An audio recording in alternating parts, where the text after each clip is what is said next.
Sa magandang araw po, kapayapaan po ang sumainyo. Pagpalain po tayo ng Panginoon. Ang pag-aaralan po natin ay 5 katotohanan na ang Sabat ay di para sa Kristiyano.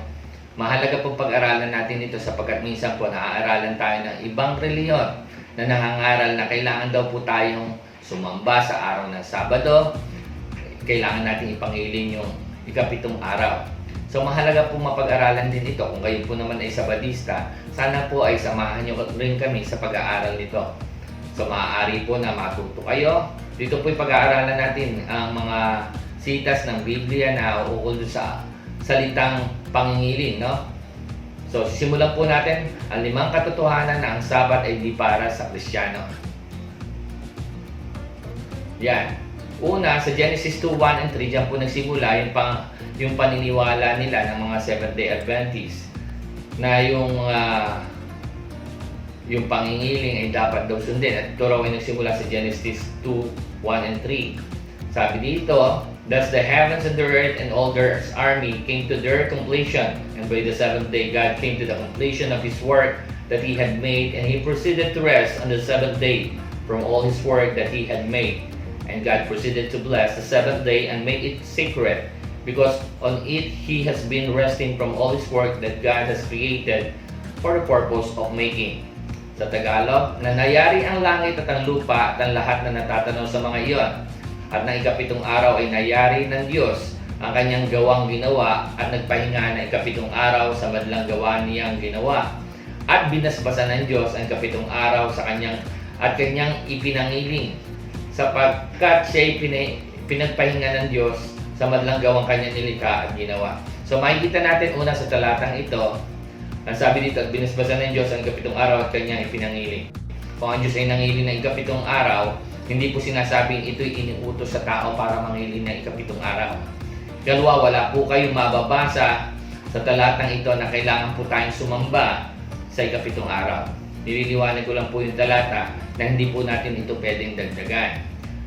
So una, pag-aaralan po natin, una, ang kautosang pangingiling ng Sabat ay para sa bansang Israel. Ito po, Exodus 31:12-17, "At ang Panginoon nagsalita kay Moises na sinasabi, salitain mo rin sa mga anak ni Israel." Sino po kausap? Anak ni Israel. "Na yung sabihin katotohanan, ipangiling nyo ang aking Sabat, sapagkat isang tanda sa akin at sa inyo." Kanino po magiging tanda ito? Sabi niya, sa akin at sa inyo. Kanino sa inyo? Doon sa bansa o sa anak ni Israel, no? "Sapagkat isang tanda sa akin at sa inyo sa buong panahon ng iyong mga lahi, upang inyong makilala na ako ang Panginoon na nagpapabanal sa inyo. Inyong ipangiling ang Sabat nga, sapagkat yao'y pangiling sa inyo. Bawat lumapastangan ay walang pagsalang papatayin. Sapagkat sino mang gumawa ng anumang gawa sa araw na iyon, ihiwalay ang taong iyon sa kanyang bayan. 6 na araw na gagawin ang gawain, datapwat ang ikapitong araw ay Sabat, na takdang kapahingahan, pangiling sa Panginoon. Sino mang gumawa ng anumang gawa sa araw ng Sabat ay walang pagsalang papatayin. Kahit ang mga anak ni Israel ay mangingiling ng Sabat, natutuparin ang Sabat sa buong panahon ng kanilang mga lahi na pinakapalaging tipan. Ito'y isang tanda sa akin at sa mga anak ni Israel magpakailanman." Kanino po magiging tanda ang Sabat? Ang pangingiling ng Sabat ay tanda saan? Sa mga anak ni Israel, no? Sinasabi, sa akin at sa mga anak ni Israel. "Sapagkat sa 6 na araw ginawa ng Panginoon ang langit at lupa, at sa ikapitong araw ay nagpahinga at naginhawahan. At kanyang binigay kay Moises pagkatapos na makipagsalitaan sa kanya sa ibabaw ng bundok ng Sinai ang 2 tapis na patotoo na ang tapis na bato na sinulatan ng daliri ng Diyos." So yung Sabat, nakasulat po yan sa 2 tapis na bato na binigay kay Moses, no? Ibig sabihin doon sa 10 utos ng Diyos.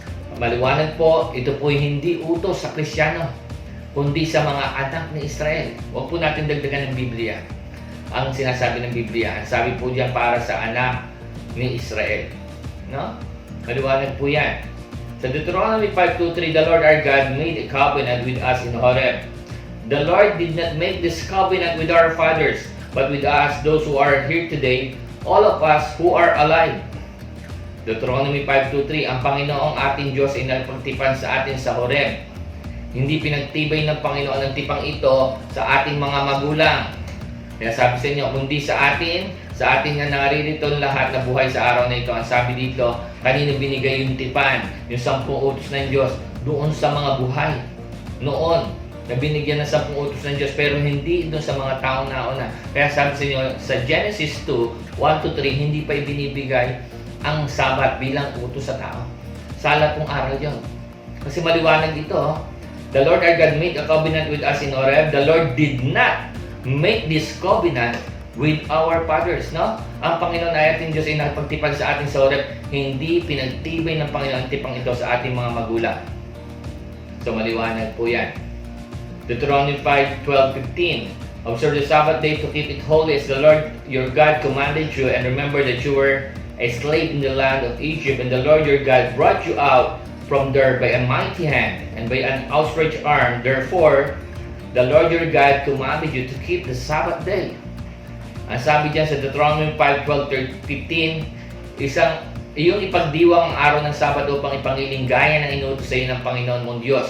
6 na araw na gagawa ka at iyong gagawin ang lahat ng iyong gawain, ngunit ang ikapitong araw ay Sabat sa Panginoon mong Diyos. Sa araw na yan, huwag kang gagawa ng anumang gawa. Ikaw niyang iyong anak na lalaki ni babae, ng iyong aliping lalaki ni babae, niyang iyong baka, niyang iyong asno, ni anuman sa iyong hayop, niyang iyong taga-ibang lupa na nasa loob ng iyong pintuang daan, upang ang iyong aliping lalaki at babae ay makapahingang gaya mo. At iyong alalahanin na ikaw ay naging alipin sa lupain ng Ehipto, at ikaw ay nilabas ng Panginoon mong Diyos doon sa pamamagitan ng isang makapangyarihang kamay at nagbisig. Kaya inuutos sa iyo ng Panginoon mong Diyos na ipangilin mo ang araw ng Sabat. Kailangan po mangilin ka ng araw ng Sabat. Sino pong kausap? Sabi dito na ikaw ay naging alipin sa lupain ng Ehipto. Israel po yan. Kayo po ba ay naging alipin sa lupain ng Ehipto? Kasi po yan ay binibigay na utos. Kaya sabi dito, kaya inutos sa iyo ng Panginoon. Bakit inutos? Kasi nga naging alipin ka. Kaya inutos sa iyo ng Panginoong mong Diyos na ipangilin mo ang araw ng Sabat. Ikalawa, sana maintindihan po natin, nakikita niyo po yung dilaw na nakasulat. Ang Sabat po, huwag kang gagawa ng anumang gawa. Ikaw niya iyong anak na lalaki ni babae, na iyong aliping lalaki ni babae, ni iyong baka niya, iyong asno, ni anuman sa iyong hayop, na iyong taga-ibang lupa na nasa loob ng iyong mga pintuan daan, upang ang iyong aliping lalaki at babae makapagpahingang gaya mo. Hindi na po ito sinusunod nila. So, dapat po, kung sinusunod po natin to, kung sinasabi natin tayo Israelita, dapat tayo sumamba sa araw ng Sabat, o mangilin ng araw ng Sabat, dapat po lahat po tayo nagpapahinga, hindi gumagawa ng anumang gawa. Kahit nagsisindi ng apoy, bawal po yan. Mababasa po natin yan, bawal po yung mga gawang yan. No? Pero makikita natin, maraming din pong mga Sabadista ang gumagawa rin sa araw ng Sabat at nagtatrabaho din. No? Na minsan sinasabi nilang pwede yung mga trabaho yun, pero sa Biblia hindi po pwede yan. Pero pwede po yan kung Kristiyano kayo, sapagkat hindi po kayo nasa ilalim ng lumang tipan. Hindi po para sa inyo kasi ang Sabat. Yan. Ikalawa, ang Kristiyano ay wala na sa ilalim ng kautusan. Ang Kristiyano po kasi wala na po yan sa ilalim ng kautusan na binigay kay Moises. Wala na po tayo sa ilalim ng 10 utos ng Diyos. No? Luke 16:16, the law and the prophets were until John, since the kingdom of God has been preached. Ang kautusan at ang mga propeta ay nananatili hanggang kay Juan. Mula noon, ang ebanghelyo ng kaharian ng Diyos ay ipinangaral, at ang bawat tao ay pumapasok doon na nagpipilit. Sabi doon, ang kautusan daw at ang mga propeta, yan yung lumang tipan, nananatili lang hanggang kay Juan. Maliwanag po sa Biblia yan.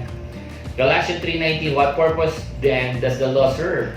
It was added because of transgression, till the seed should come to whom the promise was made. Galatians 3:19, ano nga ang kabuluhan ng kautusan? Idinadagdag dahil sa mga pagsalansan hanggang sa pumarito ang binhi. Hanggang dumating si Jesus Christ na siya pinangakuan, at ito'y iniutos sa pamagitan ng mga anghel sa kamay ng isang tagapamagitan. Sa maliwanag po, ang kautusan ay hanggang kay Juan lang po yan. No? No? Yan lang po yan. Yan po nakasulat sa Lucas 16:16.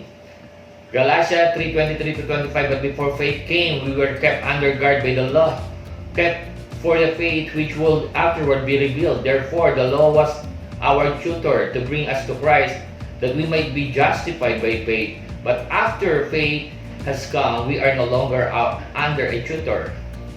Sabi sa Galatia, ngunit bago dumating ang pananampalataya, ay nabibilanggo tayo sa ilalim ng kautusan. Nung wala pa ang pananampalataya, tayo po'y nakabilanggo. Nasa ilalim po tayo ng kautusan. Na nakukulong tayo hanggang sa pananampalataya ipahahayag pagkatapos.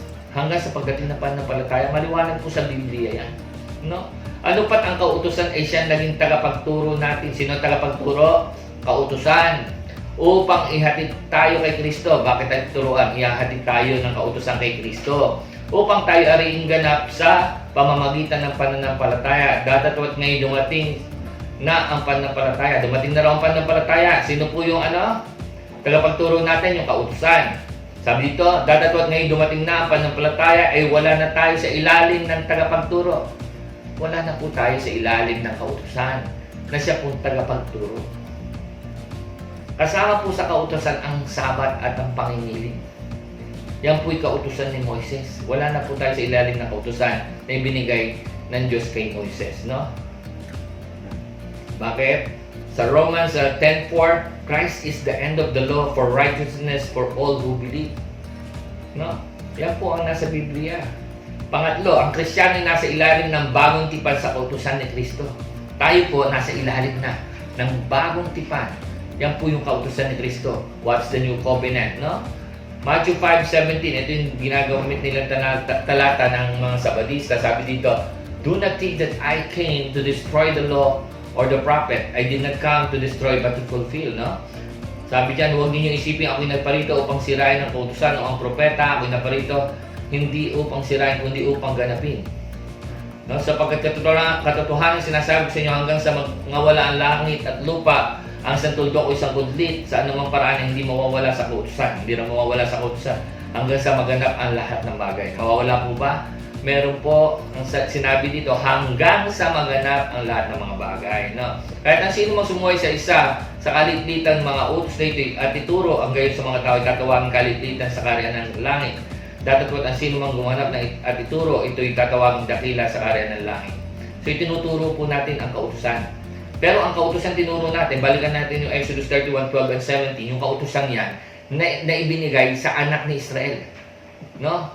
Para po maintindihan ng mga Sabadista, pwede nyo pong tingnan ang inyong pong birth certificate. Kayo po ba'y Israelita? Kayo po'y Pilipino. Kung kayo po'y Pilipino, hindi po para sa inyo ang kautusan yan. Kasi sabi po dyan, salitain mo rin sa mga anak ni Israel, hindi po kayo anak ni Israel. Kahit huwag nyo pong ipilit ang sarili nyong anak kayo ni Israel. No? Yan po'y para sa anak ni Israel. Sabi dito, sino mang gumawa ng anumang gawa sa araw ng Sabat ay walang pagsalang papatayin. Tanungin ko kayo, kahit tuldok kudlit, naniniwala kayo hindi mawawala sa kautusan, pinapatay nyo ba pag hindi sumusunod sa Sabat? Diba? Pag hindi nangingili ng araw ng Sabat, pinapatay nyo ba?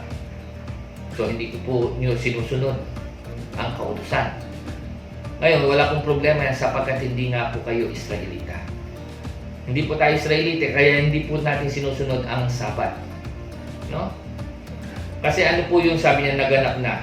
Hanggang maganap ang lahat ng bagay ito. Sabi niya, nung nasa krus ang Panginoon Kristo, sa John 19:30, nang matanggap nga ni Jesus ang sukay, sinabi niya, naganap na. Yan yung sinasabi niya, naganap na, at iniyo-kayo ang kanyang ulo at nalagot ang kanyang hininga. It is finished, naganap na. Ano yung naganap na? Colossus 2:14, na pinawi ang usapang nasusulat sa palatuntunan laban sa atin, na hindi naaayon sa atin at ito'y kanyang inalis. Inalis daw yung mga kautosang yan, na ipinako sa krus. Nung napako siya sa krus. Kaya nung napako sa krus, sabi niya, naganap na. Nawala na po yung mga kautosang yan. No? Alalahanin niyo ang kautusan ni Moises na aking lingkod na aking iniuutos sa kanya sa Horeb. Ano ba yun? Inuutos sa Horeb, yun sa pong utos ng Diyos. Para sa buong Israel. Kanino po? Para po sa buong Israel. Sa makatwid bagay ang mga palatuntunan at kahatulan. Kaya po yung kautusan, para po yan sa buong Israel. Kaya po nahihirapan kahit yung ibang born again, iniaaral po nila yung kautusan. Lahat po ng kautusan iyan na inuutos sa Israelita, para po sa buong Israel yan. Huwag niyo pong dalhin dito, hindi po kayo Israelita. Nangangaral po kayo ng mali aral pag kayo po ay nangaral ng ganyan, no? Sapagkat hindi po kayo Israelita, hindi po kayo kausap ng Diyos doon sa mga talata. Ang kausap niya po, anak ni Israel. No? Sabi niya, inuutos niya, alalahanin niyo ang kautusan ni Moises, yan yung 10 utos ng Diyos na aking lingkod, na aking inuutos sa kanya sa Horeb, para sa buong Israel. Hindi po para sa buong mundo yan. Hindi po para sa lahat ng tao yan. Para po sa buong Israel. Maliwanag po ang pagkakasulat niyan sa Biblia. Hebreo 1 and 2, para po maintindihan natin ang Biblia, ganito po kasi intindi ng Biblia, no? Ang Diyos na nagsalita ng unang panahon sa ating mga magulang, sa iba't ibang panahon at sa iba't ibang paraan sa pamamagitan ng mga propeta, no? Yan po yung lumang tipan, mga aral po yan, mula po kay Moises, mga sulat po nila yan. Genesis, Exodus, Leviticus, Deuteronomy, Numbers, mga sulat po yan ng mga propeta, hanggang sa kay Elias, no? Kay Moses, kay Daniel, yan, mga sulat po ng propeta yan, no? Kay Isaias, no? At nagsalita sa atin sa mga huling araw nito sa pamamagitan ng kanyang anak, sa huling araw, sa mga Kristiyano, no? Nagsalita sa pamamagitan ng anak, sa New Testament na po yan, na siyang tinalaga na tagapagmana ng lahat ng mga bagay na sa pamamagitan naman niya ginawa ang sanlibutan. Kaya po tayo po ay sumusunod sa bagong tipan, hindi po sa lumang tipan, no? Sa Jeremiah 31:31-33, behold, the days are coming, says the Lord, when I will make a new covenant with the house of Israel and with the house of Judah, not according to the covenant that I made with their fathers in the day that I took them by the hand to lead them out of the land of Egypt. But this is the covenant that I will make with the house of Israel after those days, says the Lord. I will put my law in their minds and write it on their hearts, and I will be their God, and they shall be my people. Napakaliwanag po niya. Narito ang mga araw ay dumarating, sabi ng Panginoon, na ako'y makikipagtipan ng panibago. Nakita niyo, meron pong tipan na panibago, bago pakikipagtipan, no? Sa sambayan ni Israel at sambayan ni Yehuda. Hindi ayon sa tipan na pinakipagtipan ko sa kanilang mga magulang sa araw na aking kinuha sila sa pamagitan ng kamay upang ilabas sila sa lupain ng Ehipto. Makikipagtipan po muli ang Panginoon. Hindi kagaya ng pakikipagtipan niya raw nung una. Hindi po kagaya ng lumang tipan. So magkaiba po ang lumang tipan sa bagong tipan. Magkaiba po ang unang utos sa bagong kautusan. Diba? Magkaiba po yan. Kasi yung una, utos sa Israel. No? Meron po kautusan ni Kristo para sa mga Kristiyano. Kaya po tayo nalilito, minsan kinukuha natin yung kautusan para sa Israel, hindi po para sa atin yun. No? Hindi naman po kayo Israelita. Hebreo 8:13, in that he says, a new covenant he has made, the first obsolete, now what is becoming obsolete and growing old is ready to vanish away. Doon sa sinasabi niya, isang bagong tipan, ay linuma niya ang una. Datatot ang nagiging lumay tumatanda at malapit na lumipas. Sabi diyan, isang bagong tipan na raw. Nung nagkaroon ng bagong tipan, naluma na po yung una. Sabi diyan, datatot ang nagiging lumay tumatanda at malapit na lumipas. Nung sinusulat po yan, malapit na siyang lumipas, no? Ibig sabihin, nung sinabi yan, malapit na lumipas. Pero ngayon, lipas na po yan.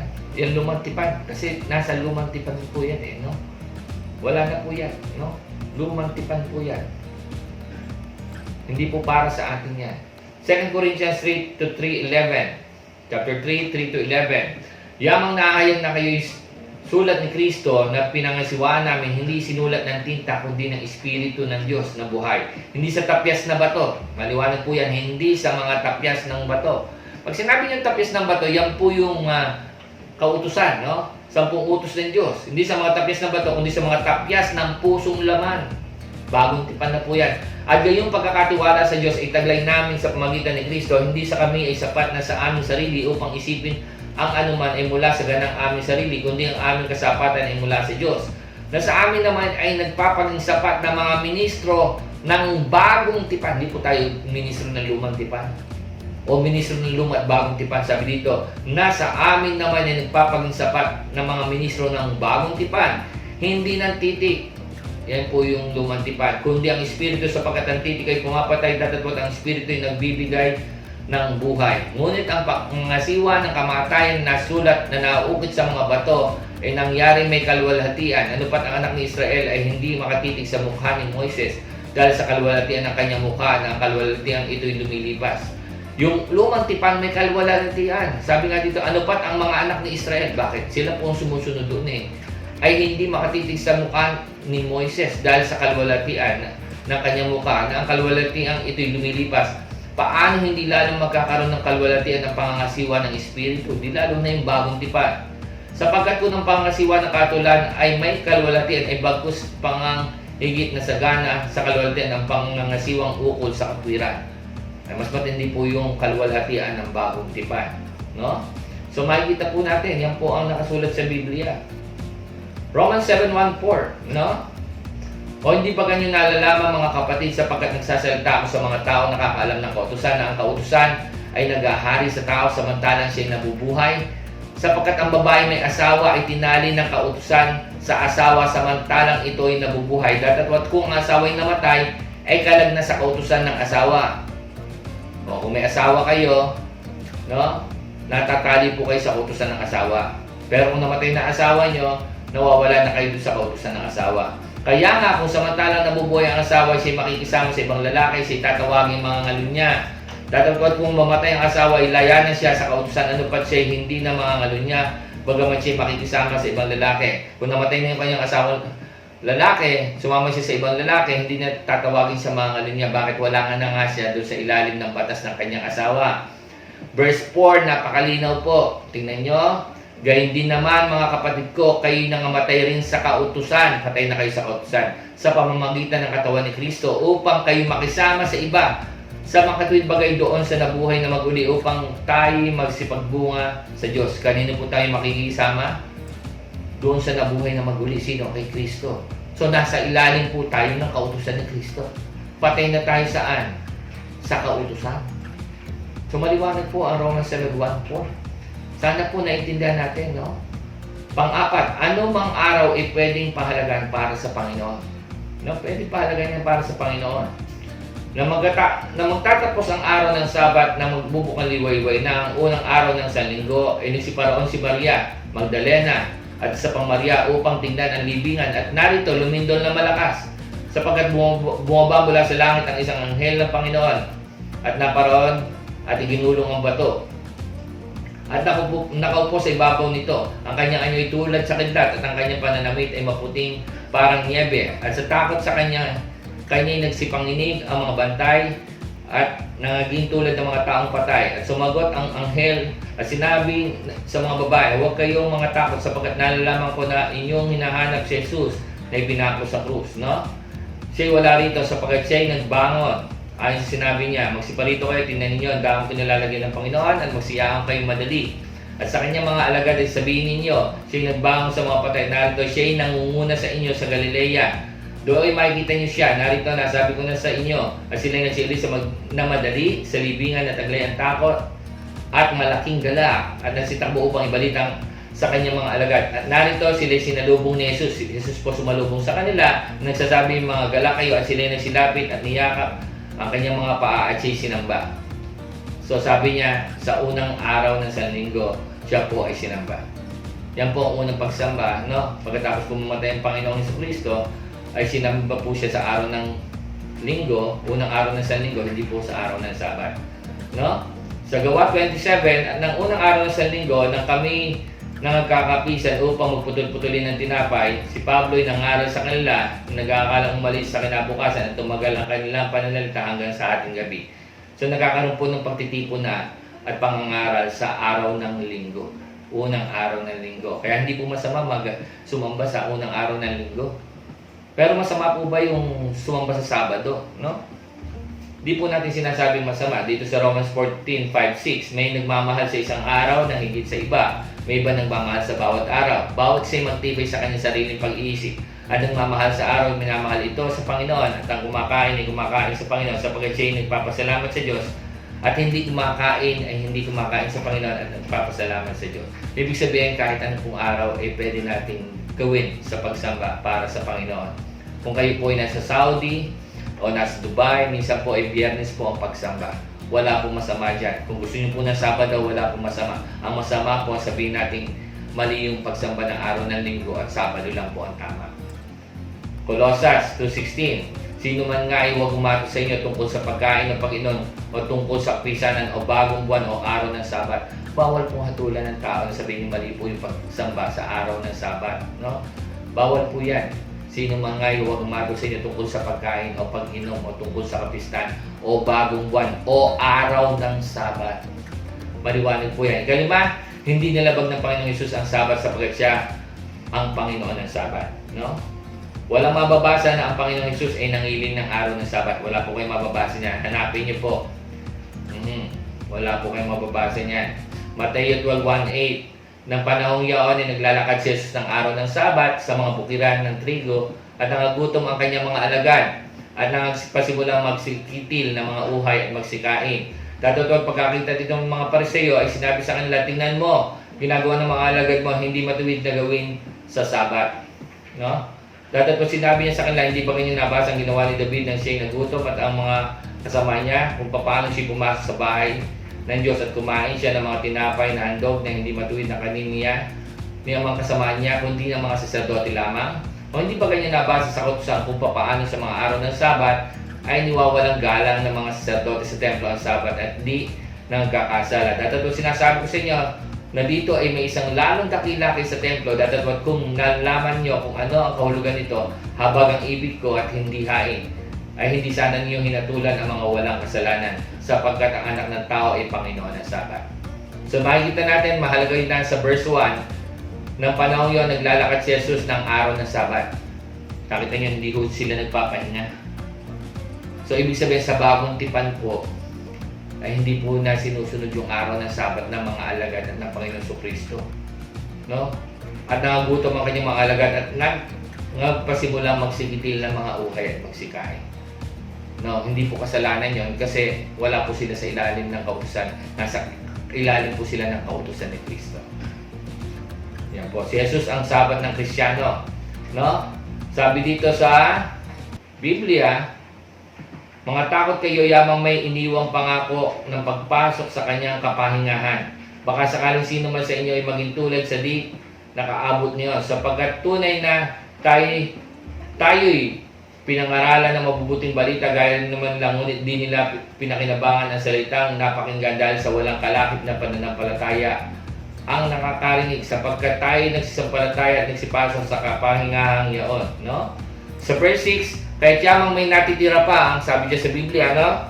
May natitira pa ang ibang dapat magsipasok doon at ang mga pinangaralan ng una ng mabubuting balita ay hindi nagsipasok doon dahil sa pagsuway.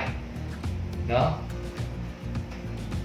Verse 7, ay muling nagtangi ng isang araw ngayon pagkatapos ng ilang panahon na sinasabi ng mga awit ni David ayon sa sinabi ng una, ngayon kung marinig ninyo ang kanyang tinig, huwag ninyong pagmatigasin ang inyong puso. No? Verse 8, sapagkat kung ibinigay sa kanila ni Joshua ang kapahingahan na hindi na sana nila sasalitain pagkatapos ang ibang araw. Sabi dito sa verse 9, may natitira pa nga, sa bagong tipan po ito, may natitira pa nga isang pamamahingang Sabat ukol sa bayan ng Diyos. Hindi po ikapitong araw ito. Hindi po ito yung Sabat. Hindi po ito yung Sabado, yung natitirang isang pamamahingang Sabat. Bakit ang sabi dito ng verse 8, pagkatapos, no? Pagkatapos ang ibang araw, no? Ibang araw po ito.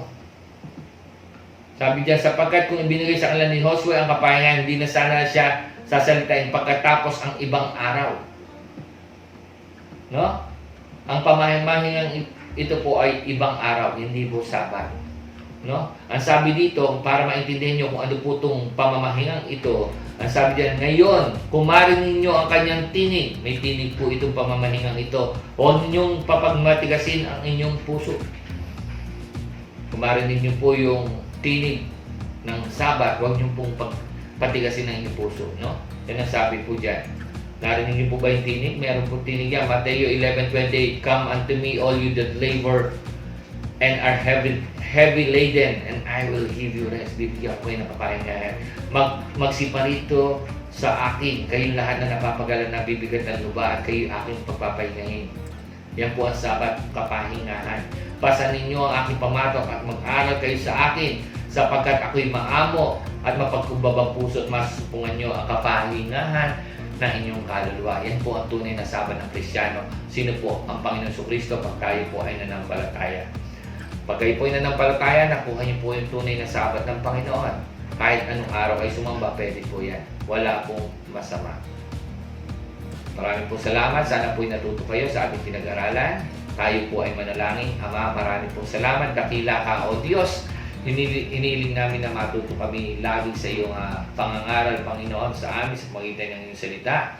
Hiniling din po namin, Panginoon, ang mga Sabatista, mga naniniwala sa Sabat, Panginoon, ay magising sa katotohanan na wala na po kami sa ilalim ng kautusan, kundi nasa ilalim na po kami ng kautusan ng Panginoon. Wala na po kami sa ilalim ng kautusan ni Moises ng 10 utusan ng Diyos, kundi nasa ilalim na kami ng kautusan ng Panginoon Jesucristo ng bagong tipan. Maraming po salamat. At ikaw po magpala sa amin.